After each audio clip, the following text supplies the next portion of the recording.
ဒီနေ့ကတော့မုံလုံးရေပေါ်လေးလှုပ်စားဖြစ်ပါတယ်အရင်ဆုံးစံကျဲမော်ကိုဒီခွက်လေးနဲ့တဝက်ထည့်ပါတယ်ကောင်းချင်းမော်ကိုလည်းတဝက်ထည့်ပါတယ်ရှင်ပြီးရင်တော့အစားလေးနည်းနည်းထည့်ပါတယ်ပြီးရင်တော့ရေလေးလည်းထည့်ပါတယ်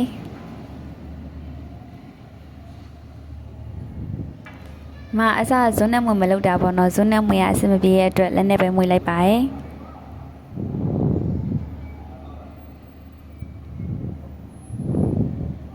ဒီလိုနေထားဆိုရင်တော့မုံလုံးစလုံးလို့ရပါပြီ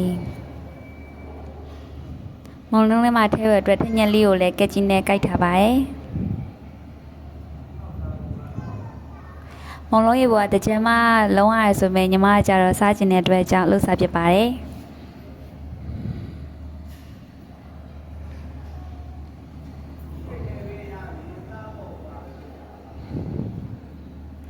မုံလုံးလေးကိုကြိုက်တဲ့အနေထားမှာလုံးပါတယ်မုံလုံးရေပေါ်မှာဆိုရင်အုံသီးဆန်ပိုင်ပိုကောင်းနေပေါ့နော်ညီမကကြောင်မနက်ကလေးကအစီအစဉ်မရှိဘဲနဲ့နေကင်းမထပ်လုပ်လိုက်တဲ့အတွက်ကြောင့်ဈေးမသွားပြလို့အုံသီးဆန်တော့မပါပါဘူးပွဲဆူလာလို့ရှိရင်လုံးထားတဲ့မုံလုံးလေးထည့်ပါမယ်